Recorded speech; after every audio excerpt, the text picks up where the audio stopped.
नमस्ते, money capital channel में आप सबका स्वागत है। तो आज हम इस वीडियो में नीला स्पेस लिमिटेड इस कंपनी का अभी जो क्वार्टर टू का फाइनेंशियल रिजल्ट अनाउंसमेंट हुआ है उसके बारे में फुल इन्फॉर्मेशन आज के वीडियो में देखने वाले हैं। तो इस क्वार्टर टू के जो नंबर्स है वो कंपनी ने लाख में मेंशन किए, तो उसको हम करोड़ में कन्वर्ट करके देखेंगे ताकि हमें क्वार्टर रिजल्ट समझने में एकदम आसानी हो। तो सबसे पहले हम इस क्वार्टर टू का जो रिजल्ट है उसमें कंपनी का जो टोटल इनकम है उस सेक्शन के बारे में इंफॉर्मेशन देखते हैं। तो अभी क्वार्टर टू ने कंपनी ने 84.38 लाख का जो टोटल इनकम है वो जनरेट किया है, जो कि इसके कंपेरेटिव अगर हम क्वार्टर फर्स्ट में देखेंगे तो कंपनी का टोटल इनकम 162 लाख मतलब 1.6 करोड़ का कंपनी ने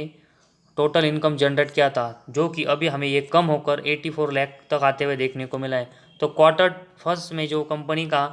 टोटल इनकम 1.6 करोड़ का था वो अभी आधा होकर 84 लाख का इस क्वार्टर टू में देखने को मिला है। तो क्वार्टरली बेसिस कंपनी के टोटल इनकम में एक बड़ा ड्रॉप देखने को मिला है। और वही इसके साथ ही में पिछले साल के क्वार्टर टू में देखेंगे तो उस समय कंपनी ने 328 लाख मतलब 3.2 करोड़ का जो टोटल इनकम है वो जनरेट किया था, जो कि अभी ये बहुत ही कम होकर सिर्फ 84 लाख का हमें इस क्वार्टर टू में देखने को मिला है। तो पिछले साल के क्वार्टर टू में 3.2 करोड़ का कंपनी का टोटल इनकम, अभी क्वार्टर फर्स्ट में 1.6 करोड़ का टोटल इनकम, और अभी हमें क्वार्टर टू में 84 लाख का यहाँ पर टोटल इनकम देखने को मिला है। तो कंपनी की जो टोटल इनकम की ग्रोथ है वो कंटिन्यूस यहाँ पर क्वार्टरली और ईयरली बेसिस हमें कम होते हुए देखने को मिली, जो कि कंपनी के परफॉर्मेंस के लिए बहुत ही निगेटिव पॉइंट है। तो कंपनी के जो टोटल इनकम में हमें जिस तरह का ड्रॉप देखने को मिला है, इसकी वजह से कंपनी का नेट प्रॉफिट और ईपीएस उसके ऊपर भी हमें इसका थोड़ा इम्पैक्ट आते हुए देखने को मिल सकता है।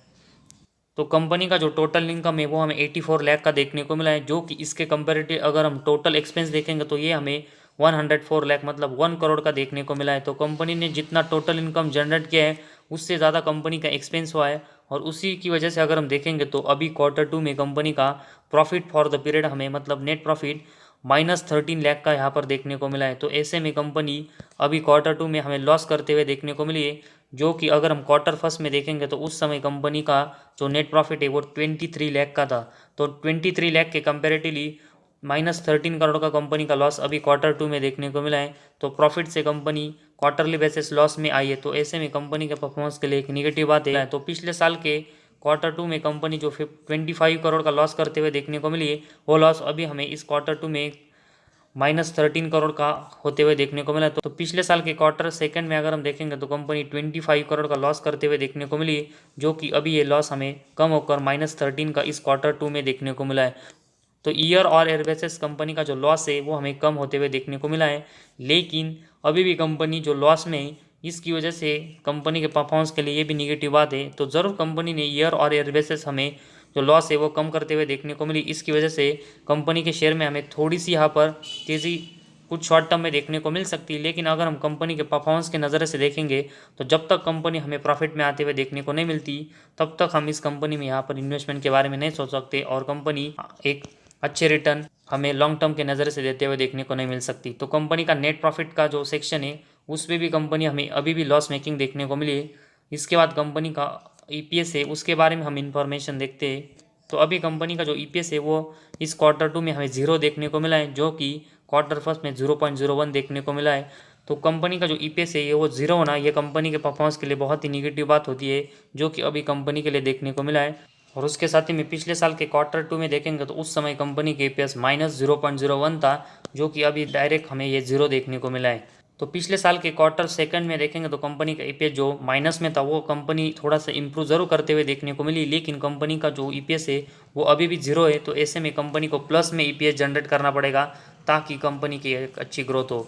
तो नीला स्पेस इस कंपनी का अभी हमने जो क्वार्टर टू का फाइनेंशियल रिजल्ट देखा